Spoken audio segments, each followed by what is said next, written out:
নবী বলেন মানুষ যখন মারা যায় ইনকাতা আনহু আমালুহু, তার আমল শেষ হয়ে যায়, বিচ্ছিন্ন হয়ে যায়, আমলের আর সুযোগ নাই, চাইলেও আর আমল করতে পারবে না। ইল্লা মিন সালাসা, নবী বলেন তিনটা আমল আছে এমন, যে তিন আমল যদি দুনিয়ায় করে যেতে পারে ওই ব্যক্তি দুনিয়া থেকে বিদায় নেওয়ার পরেও এই তিন আমলের সওয়াব আল্লাহ তার কবরে জারিয়া হিসাবে পৌঁছাইতে থাকবে। এক নাম্বার ইল্লা মিন সাদাকাতিন জারিয়া, এক নাম্বার সদকা জারিয়া। মাদ্রাসার একটা ইট, শুধু একটা ইটে আপনি শরীক হয়েছেন, যতদিন এই মাদ্রাসা থাকবে আর যারা পড়বে সবার সওয়াবের একটা অংশ আপনার কবরে যাবে। বুখারী রাহমাতুল্লাহির কবরে কি অবস্থা, উনি বুখারী কবে লিখে গেছে। আমরা এখন ইমাম আবু হানিফা রাহমাতুল্লাহি আলাইহি ফিকহি বোর্ড গঠন করে ফিকহে হানাফি কুরআন সুন্নাহ সার নির্যাস আমাদের সামনে কত সুন্দর সুবিন্যস্ত ভাবে দিয়ে গেছে। এবার একটু ভাবেন তার কবরে কি অবস্থা। যে নবী বলছে মান সালাকা তরিকাই ইয়ালতামিসু ফিহি ইলমা সাহালাল্লাহু বিহি তরিকান ইলাল জান্নাহ। আল্লাহ নবী বলেন ইলমে দ্বীন অর্জন করার জন্য কেউ যদি রাস্তা অবলম্বন করে, বিদ্যা অর্জনের জন্য কেউ ঘর থেকে বের হয়েছে, তার নিয়ত হলো ইলম অর্জন করবে, বিদ্যা অর্জন করবে, কোরআন সুন্নাহর জ্ঞান শিখবে, নবী বলেন আল্লাহ তার জন্য জান্নাতে যাওয়ার রাস্তা সহজ করে দেয়। এই হাদিসটা জানতে আসছে। তো যে নাম্বার ইখলাসুল আমালি লিল্লাহ, মুমিন সমস্ত আমল করবে আল্লাহর জন্য, এই ক্ষেত্রে মুমিনের অন্তর প্রতারণা করতে পারে না। মুমিন যখন নামাজের মধ্যে দাঁড়ায়, দাঁড়ানোর পর মুমিন নামাজ পড়বে আল্লাহর জন্য, ওই নামাজের মধ্যে দাঁড়ানোর পর মুমিনের কখনো অন্তর এই প্রতারণা করতে পারে না মানুষ আমাকে বাহবা দিবে এই জন্য আমি নামাজ পড়ি না, না, মুমিনের অন্তর কখনো প্রতারণা করতে পারে না। দুই নাম্বার নসিহাতু লিউলাতিল মুসলিমিনা, মুসলমান শাসকদেরকে নসিহত করার ক্ষেত্রে মুমিনের অন্তর খেয়ানত করতে পারে না। মুসলমান শাসক যদি ভুল করে ওই শাসকের ভুল ধরিয়ে দেওয়ার ক্ষেত্রে মুমিনের অন্তর প্রতারণা করতে পারে না। মাদ্রাসায় কোরআন সুন্নাহ পড়ানো হয়, কোরআন সুন্নাহ পড়া হয়, তালিম হয়, তাআল্লুম হয়, শিক্ষা দান হয়, শিক্ষা করা হয়। রাসূলুল্লাহ সাল্লাল্লাহু আলাইহি সাল্লাম বলেন খায়রুকুম মান তাআল্লামাল কুরআন ওয়া আল্লামাহ, তোমাদের মধ্যে সর্বোত্তম ওই ব্যক্তি যে কোরআন শিখে অন্যকে শিখায়। নবীজি বলেন তালাবুল ইলমি ফরিদাতুন আলা কুল্লি মুসলিম, ইলমে দ্বীন শিক্ষা করা প্রতিটি মুসলমানের উপর ফরজ। যে যে পেশায় আপনারা নিয়োজিত আছেন ওই পেশার ইলম অর্জন করা প্রত্যেকের উপর দায়িত্ব, কর্তব্য। তো মাদ্রাসার মধ্যে হয় তালিম, তাআল্লুম, শিক্ষা দেওয়া হয়, শিক্ষা করা হয়।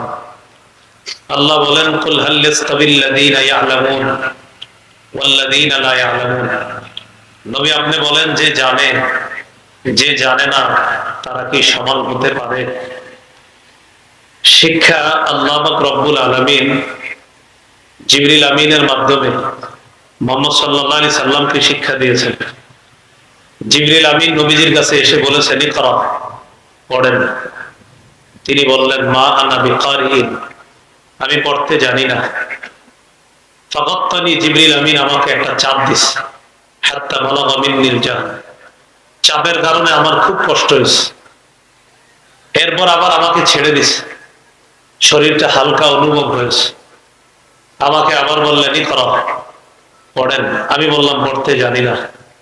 আবার চাপ দিছে, আমার খুব কষ্ট হয়েছে। এমন কষ্ট, প্রচন্ড কষ্ট, জিবরিল আমার ছেড়ে দিছে, শরীরটা হালকা অনুভব হয়েছে। আবার আমাকে বলতেছে ইকরা, পড়েন। আমি বললাম পড়তে জানি না। এইভাবে তিনবারের পর জিবরিল আমিন আমাকে বললেন ইকরা বিসমি রাব্বিকাল্লাযী খালাক, পড়েন প্রভুর নামে যিনি সৃষ্টি করেছেন। নবী বলেন আমার মুখ থেকে সূরা আলাকের 5টি আয়াত আমার প্রভু, আমার রব, আমার আল্লাহ আমার মুখ থেকে বের করে দিয়েছে।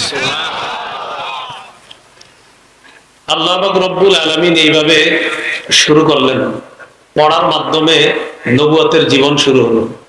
পড়া ইকরা, পড়েন। পড়া দিয়ে আমাদের নবীর জীবন, নবুয়তি জীবনের সূচনা হলো। পড়েন। পৃথিবীর সৃষ্টির সূচনা হয়েছে লেখা দিয়ে। সুবহানাল্লাহ। নবুয়তি জীবন শুরু হয়েছে পড়া দিয়ে, পৃথিবীর সূচনা হয়েছে লেখা দিয়ে। আবু দাউদের বর্ণনা, 4700 নম্বর হাদিস।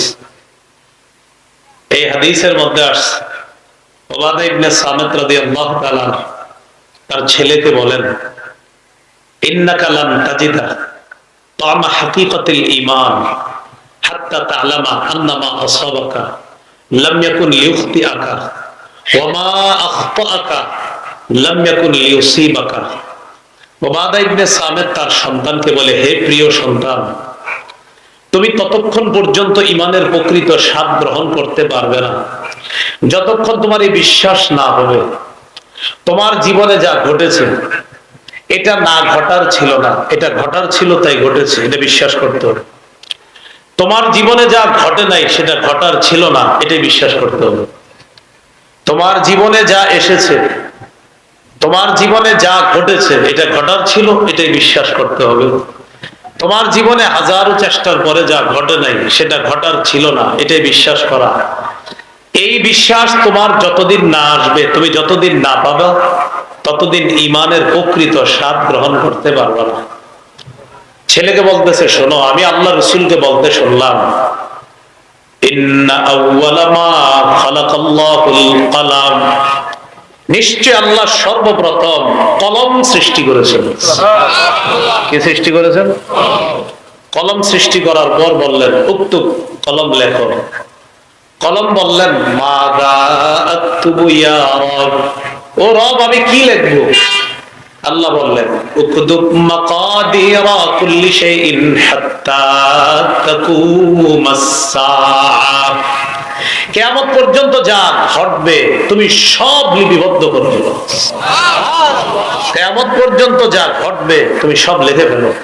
তাহলে সৃষ্টির সূচনা কি সৃষ্টি করলেন? নবুয়তি কার্যক্রমের সূচনা কি দিয়ে? পড়া।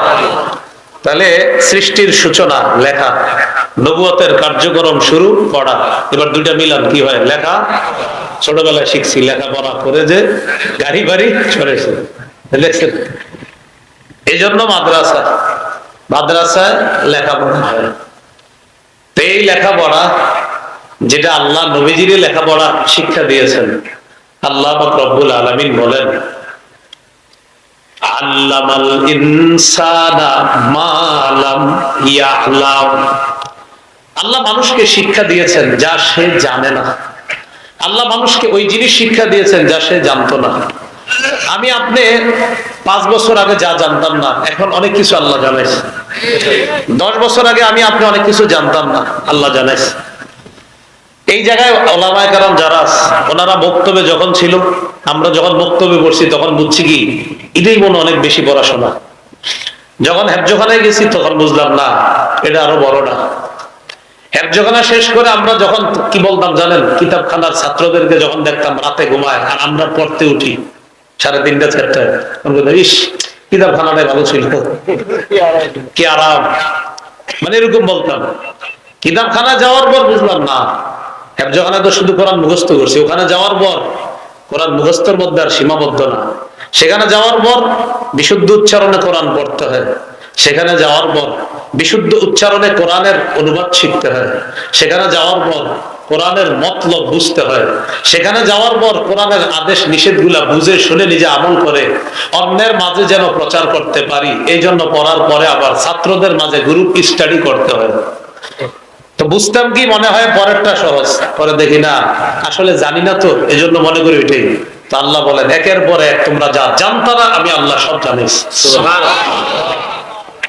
এটাই বলতেছে আল্লামাল ইনসান, আল্লাহ মানুষকে শিক্ষা দিয়েছে, জানিয়েছেন মালাম আলাম, যা মানুষ জানতো না। এই সূরাতে আল্লাহ বলছেন আল্লামা বিল কলম, আল্লাহ মানুষকে কলমের মাধ্যমে শিক্ষা দিছে। সুবহানাল্লাহ। কিসের মাধ্যমে শিক্ষা দিছে? কলমের মাধ্যমে আল্লাহ মানুষকে শিক্ষা দিছে। এজন্য মাদ্রাসায় যারা পড়াশোনা করে, শিক্ষার্থী যারা আছে, ছাত্র ছাত্রী যাই হোক, শিক্ষিকা যারা আছে, এটা তো মহিলা মাদ্রাসা, ছাত্র আমরা যারা আছি, আমাদের জীবনে এই নিয়ত থাকতে হবে, আল্লাহ যদি জীবনে আমার লেখার শক্তি দান করে, তো আমার বিদ্যা আমি লেখার মাধ্যমে সারা দুনিয়াতে প্রচার করার চেষ্টা করবো ইনশাআল্লাহ। এই নিয়ত সবার থাকতে হবে। আরেকটা নিয়ত থাকতে হবে, আল্লাহ যদি আমাকে বলার শক্তি দেয়, আমি বলে বলে আমার এলাকাবাসী সহ সারা দুনিয়াতে আমার কথাগুলো আমি বলে আমি দুনিয়াবাসীরা জানাবো। সহিহ বুখারীর 105 নম্বর হাদিসে আছে, সাহাবায়ে কেরামকে নবী লম্বা বয়ান করার পর বললেন, আলা ফালইউবাল্লিগিশ শাহিদুল গায়বা, শোনো আমি তোমাদের কাছে যা পৌঁছে দিলাম, তোমরা উপস্থিত যারা আছো, অনুপস্থিত যারা আছে পৃথিবীর প্রান্তে প্রান্তে, ওই অনুপস্থিতদের কাছে তোমরা আমার কাছ থেকে যা জানলা, এই উপস্থিতি সাহাবী তোমরা যারা, অনুপস্থিত যে মানুষগুলা তাদের কাছে আমি নবীর শিক্ষাটা তোমরা পৌঁছায় দেবে। এই জন্য প্রত্যেকটা শিক্ষার্থীর এই নিয়ত থাকা, আমি যা শিখবো এটা অন্যের কাছে আমি পৌঁছে দিব। শিক্ষার্থী যারা আমরা এখানে কোরআন সুন্নাহ শিখতেছি, আমাদের আরেকটা নিয়ত থাকতে হবে। এই নিয়তটা হলো, আমি আল্লাহ পাক রব্বুল আলামিনকে খুশি করার জন্য পড়াশোনা করি। কাকে খুশি করার জন্য? নাসাইর বর্ণনা 3140 নম্বর হাদিস। এক ব্যক্তির ব্যাপারে নবীকে জিজ্ঞাসা করা হলো, আরাআইতা রাজুলান গাজা ইয়ালতামিসুল আজরা ওয়ায যিকরা মাহলাকু ইয়া রাসূলুল্লাহ। ইয়া রাসূলুল্লাহ, এক ব্যক্তির ব্যাপারে আপনার কাছে জানতে চাই। এক ব্যক্তি জিহাদের ময়দানে জিহাদ করেছে, তার নিয়ত হলো এই জিহাদের মাধ্যমে আল্লাহর কাছ থেকে সওয়াব কামাই করা, এটা তো ভালো।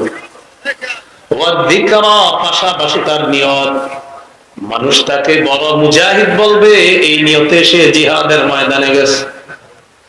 ফামালাকু ইয়া রাসূলুল্লাহ, তার পুরস্কার কি জানতে চাই।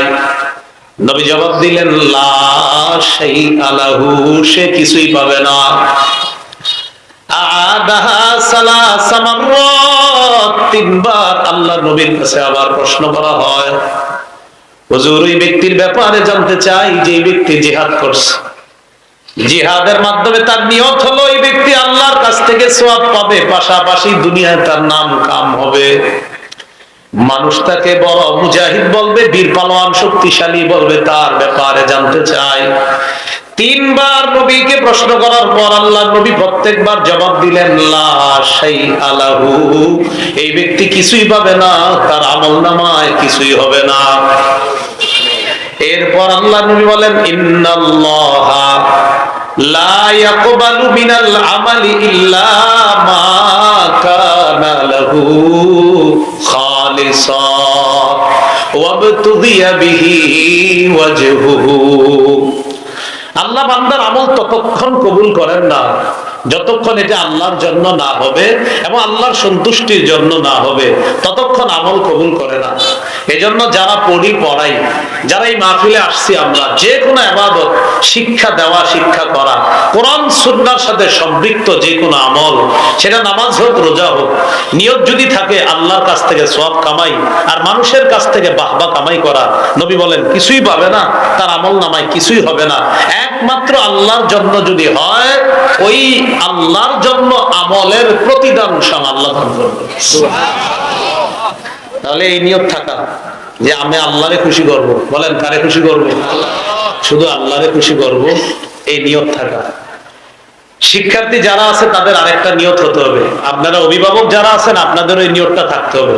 অভিভাবকরা আগে একটু বলেন, আপনারা তো কারো না কারো অভিভাবক কোথাও না কোথাও আছেন, বলেন আমি আমার সন্তানকে দিন শিখাবো এই নিয়তে, যেন সে দিন অনুযায়ী, বিদ্যা অনুযায়ী আমল করতে পারে, আমাদেরকেও যেন শিখাইতে পারে, আমরাও যেন তার বিদ্যা অনুযায়ী, তার বিদ্যা শিখে আমল করতে পারি। এই নিয়তে সন্তানকে কোরআন শিখাবো, হাদিস শিখাবো, দিন শিখাবো। বাস এবার সহজে শোনেন, আমি দিন শিখবো এই নিয়তে যে আমি আমল করব, অন্যরে শিখাবো এই নিয়তে সেও আমল করবে। মনে থাকবেন ইনশাআল্লাহ। ইবনে মাজার বর্ণনা 3056 নম্বর হাদিসটা আগে শুনি। قال رسول الله صلى الله عليه وسلم সালাসুন লা ইউদিল্লু আলাইহিন্না কলবু মুমিনিন। মুখস্থ করে চলেন, বলেন। 3 ক্ষেত্রে মুমিনের অন্তর প্রতারণা করতে পারে না। বলেন তো কয় ক্ষেত্রে মুমিনের অন্তর প্রতারণা করতে পারে না? 3 ক্ষেত্রে। 1 নাম্বার ইখলাসুল আমালি লিল্লাহ। মুমিন আল্লাহর জন্য ইখলাসের সাথে আমল করবে, এই আমল করার ক্ষেত্রে মুমিনের অন্তর প্রতারণা করতে পারে না। আলহামদুলিল্লাহ বলেন। কেন বলেন তো? বলেন, আবার বলেন আলহামদুলিল্লাহ। এটাই তো চাইতেছি আমরা অনেকে। কি বলেন? সমস্যা নেই, বলেন আলহামদুলিল্লাহ। কয় ক্ষেত্রে মুমিনের অন্তর খেয়ানত করে না? 1 নাম্বার ইখলাসুল আমালি লিল্লাহ।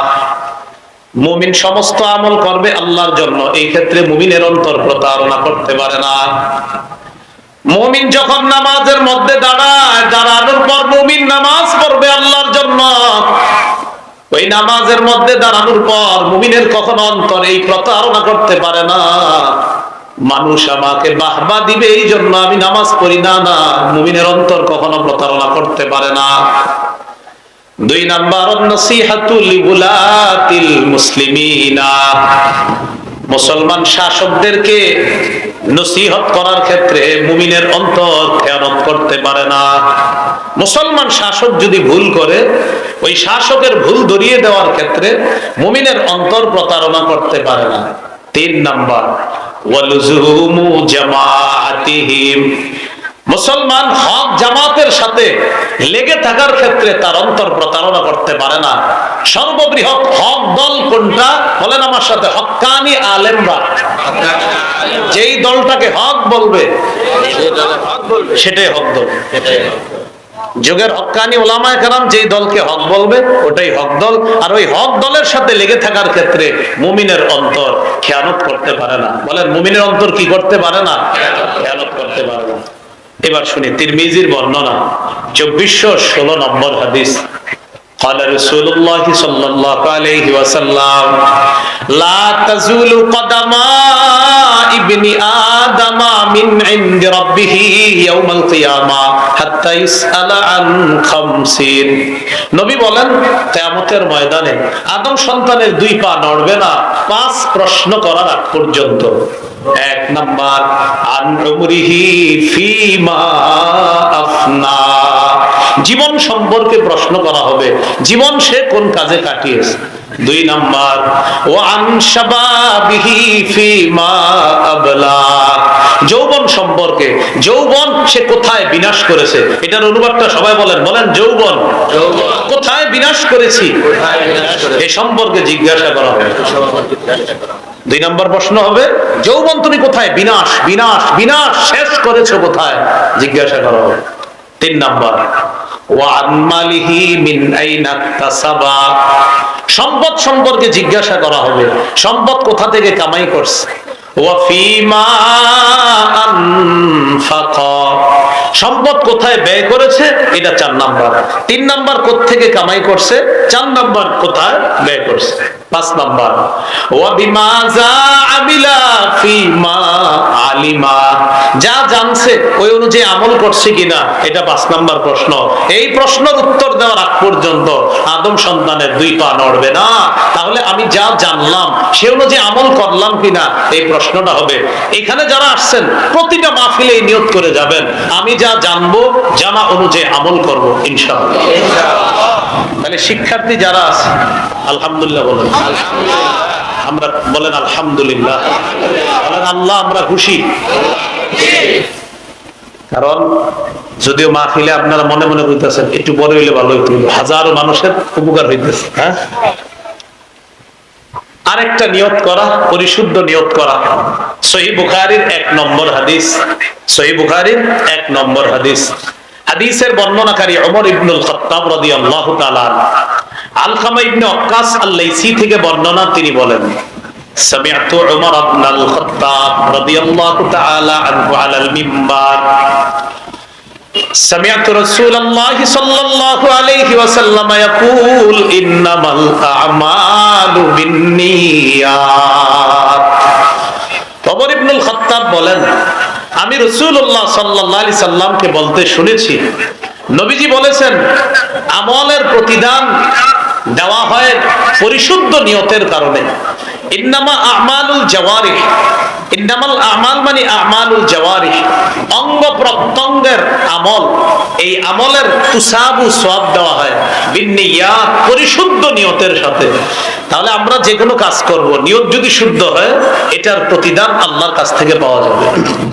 আল্লাহ আমাদেরকে বিশুদ্ধ নিয়তের সাথে আমাদের সন্তানদেরকে প্রতিষ্ঠানে দেওয়া, আমরাও যে কোনো আমল করার আগে নিয়ত বিশুদ্ধ করে যেন আমরা কাজটা করতে পারি, আল্লাহ তৌফিক দান করে।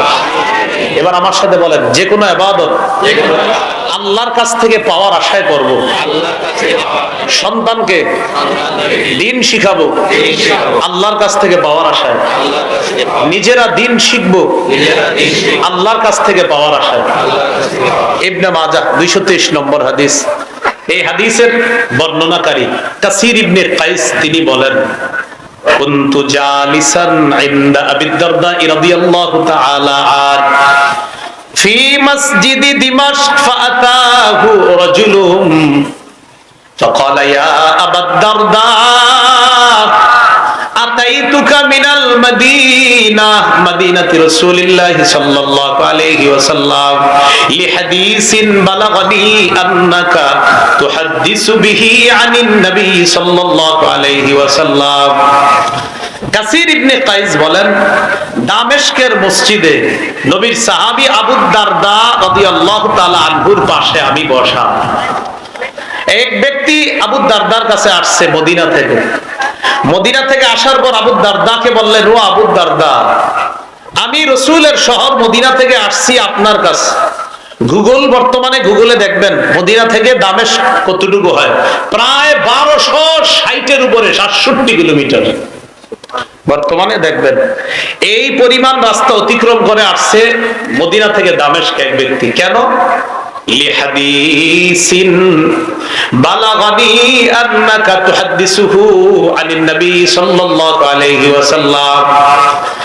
আমি জানতে পারলাম একটা হাদিস আপনার কাছে আছে, এই হাদিসটার ব্যাপারে আমি জানলাম এই হাদিস নাকি আপনি আল্লাহর নবীর কাছ থেকে বর্ণনা করেন। শুধুমাত্র এই কথাটা জানার জন্য আমি মদিনা থেকে সুদূর দামেস্কে আসলাম। শুধু এটা জানার জন্য আপনি নাকি একটা হাদিস নবীর থেকে বলেন। শুধু একটা হাদিস জানতে 1267 কিলোমিটার, একটা হাদিস। তাও আপনার হাদিস জানে, শুধু হাদিসটা যে উনি বলছে এটা যাচাই করার জন্য হাদিস জানে, তা আপনি নাকি এটা বলছেন এটা জানতে আসছেন। তো সাহাবী অবাক হয়ে কয়, আমা যা আবিকা তিজারত, তুমি কি কোনো ব্যবসার জন্য আসো না এখানে? কয় না। বলা যা আবিকা গায়রুহু, তুমি কি অন্য কোনো কারণে আসো নাই? কয় না, শুধু হাদিসটা যাচাইয়ের জন্য, আসলে আপনি নবীর থেকে বলছেন কিনা বাস একটু জানতে আসছি। আমরা পড়াশোনা করি, আপনার এখন খালি খুঁজি অ্যাডভারেজ শীতাতপ নিয়ন্ত্রিত মাদ্রাসা কি নাউজুবিল্লাহ, কষ্ট নিন না কেউ, এটা ঠিক আছে। আরে খুঁজি যে সন্তানদের শীতাতপ নিয়ন্ত্রিত জায়গায় দেবে। কি শিখলেন অভিভাবকরা? কয়টা হাদিস? এক হাদিস উনি জানে, শুধু যাচাই করার জন্য যে এটা নাকি আপনি নবীর থেকে বলছেন, বাস একটু জানতে আসছে। যার কাছে জানতে আসছে সাহাবী অবাক হয়ে কয়, এই মিয়া তুমি অন্য কোনো কাজে আসো নাই? কয় না। একটা হাদিসের জন্য? কয় হ্যাঁ, একটা হাদিসের জন্য। গুগল করে দেখেন প্রায় 1200 কিলোমিটারের উপরে আসছে একটা হাদিসের জন্য।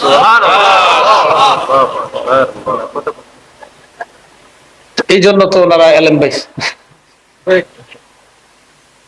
তারপর তিনি বলেন, কোন হাদিসটা? ওই যে নবী বলছে, মান সালাকা তরিকান ইয়ালতামিসু ফীহি ইলমা সাহালাল্লাহু বিহি তরিকান ইলাল জান্নাহ। আল্লাহ নবী বলেন, ইলমে দ্বীন অর্জন করার জন্য কেউ যদি রাস্তা অবলম্বন করে, বিদ্যা অর্জনের জন্য কেউ ঘর থেকে বের হয়েছে, তার নিয়ত হলো ইলম অর্জন করবে, বিদ্যা অর্জন করবে, কোরআন সুন্নাহর জ্ঞান শিখবে, নবী বলেন আল্লাহ তার জন্য জান্নাতে যাওয়ার রাস্তা সহজ করে দেয়। এই হাদিসটা জানতে আসছে। তো যাই হোক, বিদ্যা অর্জন করলে জান্নাতের রাস্তা সহজ করে আল্লাহ, এই নিয়তে বিদ্যা অর্জন করা, সন্তানকে এই নিয়তে পড়ানো। এখন ঘটনা হলো, আমার সন্তানকে আমি পড়াবো কেন মাদ্রাসায়? قال رسول الله صلى الله عليه وسلم إذا مات الإنسان انقطع عنه عمله إلا من ثلاث। নবী বলেন, মানুষ যখন মারা যায়, ইনকাতা আনহু আমালুহু, তার আমল শেষ হয়ে যায়, বিচ্ছিন্ন হয়ে যায়, আমলের আর সুযোগ নাই, চাইলেও আর আমল করতে পারবে না।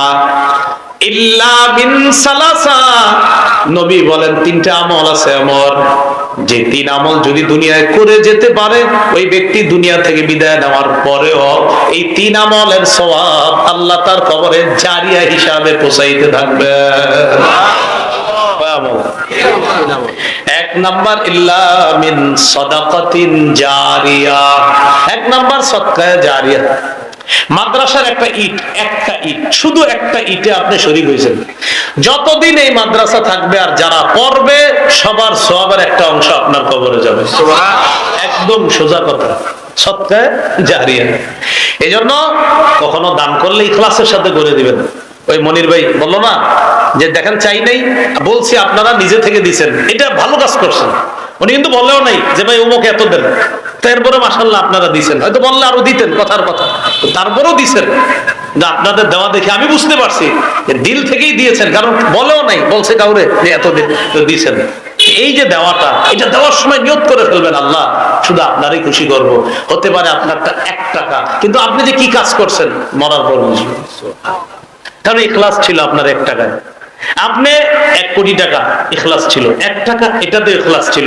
1 কোটি ওয়ালাও জারিয়া সওয়াব পাবে, 1 টাকা ওয়ালা আপনিও জারিয়া, আপনার সওয়াবও যেতে থাকবে। সুবহানাল্লাহ, ইখলাস ছিল। ঘটনাচক্রে 1 কোটি ওয়ালার যদি ইখলাস না থাকে যাবে না, কিন্তু আপনার ইখলাস আছে, 1 টাকা আপনারটা যাবে। সুবহানাল্লাহ। এই জন্য যে কোনো মাদ্রাসায় কখনো দান করবেন, দান বাক্স আছে, আপনি চুপি চুপি ফালাই দিলেন, দান বাক্স দিয়ে দিলেন, বাস। আপনি জানেন কেন দিচ্ছেন, আল্লাহরে খুশি করার জন্য। তো নবীজি বলেন 1 নাম্বার ইল্লা মিন সাদাকাতিন জারিয়া, সদকায়ে জারিয়া, এটা চলতে থাকবে। 2 নাম্বার আও ইলমিন ইউনতাফাউ বিহি, 2 নাম্বার ওই বিদ্যা, যে বিদ্যার মাধ্যমে উপকৃত হওয়া যায়। যেমন আমি আশাবাদী, আজকে আপনাদের সামনে যে ওয়াজ করছি, 2-1 জন যদি আমার ওয়াজে আমল করেন, এই সওয়াব আল্লাহ আমারও দিবে। আপনারা 2-1 জন যদি আমার এই কথাগুলা আরো 2 জনকে পৌঁছায়া দেন, কথার কথা এই জায়গায় শুনে আরো 10 জনকে বলছেন, অমুক জায়গায় গেছি আরিফ বিন হাবিব এটা বলছে, আপনি পৌঁছায় দিচ্ছেন। আপনি যে পৌঁছায় দিচ্ছেন আর ওই ব্যক্তি জানছে, জানার পর ওই ব্যক্তি আমল শুরু করছে, ওই ব্যক্তির সওয়াবও আমি পাবো। আবার ওই ব্যক্তি আরেকজনকে বলছে, এটার সওয়াব আমি পাবো। এক জগানার উস্তাদ হাফেজ বানাইছে 10 জন, বেটা মরে গেছে, ওই 10 জনের সওয়াব উনি পাইতে থাকবে। ওই 10 জন হাফেজ বানাইছে আরো 100 জন রে, ওই 100 জন বানাইছে 1000 রে, যত বাড়তে থাকবে প্রথম জন যিনি, ওনারটা বন্ধ হবে না। সুবহানাল্লাহ। আও ইলমিন ইউনতাফাউ বিহি, ইলম, যে ইলমের মাধ্যমে উপকৃত হওয়া যায়, বিদ্যা, যে বিদ্যা উপকারী বিদ্যা। এইজন্য মাদ্রাসায় যারা শিক্ষকতা করে, মাশাআল্লাহ, ওলামায়ে হযরত যারা মাদ্রাসায় পড়ায়, তাদের তো দাম কি পরিমাণ দাম, এই দামের কারণেও হাজারো ব্যস্ততার মাঝেও যেন মিস না হয় আপনার, এটার দাম বেশি, অনেক বেশি দাম, কারণ ইলমিন ইউনতাফাউ বিহি, ইলমের মাধ্যমে যে ইলম উপকারী ইলম, মরার পরেও ওই ব্যক্তির কবরে সওয়াব পৌঁছতে থাকবে। সুবহানাল্লাহ। এজন্য একটু মাথায় আনেন তো মনে মনে, ইমাম বুখারী রাহমাতুল্লাহ আলাইহির কবরে কি অবস্থা, উনি বুখারী কবে লিখে গেছে, আমরা এখন ইমাম আবু হানিফা রাহমাতুল্লাহ আলাইহি ফিকহি বোর্ড গঠন করে, ফিকহে হানাফি, কোরআন সুন্নাহর সার নির্যাস আমাদের সামনে কত সুন্দর সুবিন্যস্ত ভাবে দিয়ে গেছে। এবার একটু ভাবেন তার কবরে কি অবস্থা। সুবহানাল্লাহ, কবে দিয়ে গেছে। এটাই বল, আও ইলমিন ইউনতাফাউ বিহি, যে ইলমের মাধ্যমে উপকৃত হওয়া যায়। আমাদের কিতাব যেটি বলি আমরা, কোন এমন কিতাব আছে যে কিতাবের লেখককে এটা আমরা জানি না, মুসান্নিফের নাম জানি না, কারণ ওনার নিয়ত ছিল আরে আমার নাম দিয়ে কি হবে, আমি লেখা যাই, মানুষ পড়বে, আমার সব কবরে পৌঁছতে যাবে। এরকম আছে কিতাব। তো 2 নাম্বার ইলমিন ইউনতাফাউ বিহি। এজন্য অভিভাবকরা একটু বলেন, সন্তান মাদ্রাসায় দিয়ে কি ঠকলাম না জিতলাম? জিতলাম। তিন নাম্বার, আও ওয়ালাদিন সালিহিন ইয়াদউ লা। নবী বলেন এমন একজন সন্তান, যে সন্তান বাবার জন্য দোয়া করবে, মায়ের জন্য দোয়া করবে। বাবা মারা যাওয়ার পর সন্তান আল্লাহর কাছে বলে, আল্লাহ রব্বির হামহুমা কামা রব্বায়ানি সগীরা। কোন সন্তানকে এমন একটা শিক্ষা আপনি দিয়ে গেলেন, বিশুদ্ধ উচ্চারণে আপনার সন্তান বলতে পারে রব্বির হামহুমা কামা রব্বায়ানি সগীরা। এমন একটা সন্তান রাইখা যান, যে সন্তান বিশুদ্ধ ভাবে আল্লাহর কাছে আপনার জন্য দোয়া করে, ওই সন্তানের দোয়া নগদ আপনার কবরে। সুবহানাল্লাহ। নেককার সন্তান রাইখা যান, ওই সন্তানের দোয়া কবরে যাবে। এখন আসেন, বলেন তো, মরার পর আমার আপনার সব আমল নামা বন্ধ হয়ে যাবে, চাইলেও নামাজ পড়তে পারবো না, চাইলেও আর আমল করতে পারবো না, কিচ্ছু করতে পারবো না। হ্যাঁ, কবরে যদি কেউ আল্লাহরে বলে, আল্লাহ আমার মন চায় নামাজ পড়বো, ঠিক আছে বড়, কিন্তু সব কিচ্ছু হবে না, কথার কথা। কারো যদি মন চায় জান্নাতে যে নামাজ পড়বো, পড়েন, কিন্তু নামাজের উপকারিতা কখন দুনিয়াতে বলবে? এখানে এখানে সব করতে হবে। এখানে মরার পরে আপনি হাজারো কিছু আল্লাহরে বলেন, আল্লাহ আমি ওটা করবো, এটা করবো, কিন্তু বেনিফিট যদি পাইতে হয় সেটা এখানে করতে হবে, এইখানে করতে হবে সব। এখানে চোখ বন্ধ, সব শেষ। আল্লাহ বোঝার তৌফিক দান করুন। তো বলছিলাম, মারা গেলে তিনটা জিনিস থাকে, এই তিনটার মধ্যে একটা হলো এলেম, যে এলেমের মাধ্যমে উপকৃত হওয়া যায়। তো আপনার সন্তানকে কোরআন সুন্নাহ শিখান, যেটার মাধ্যমে উপকৃত হবেন। আরেকটা, নেককার সন্তান রেখা যান, এই সন্তান আপনার জন্য দোয়া করবে। এবার আসেন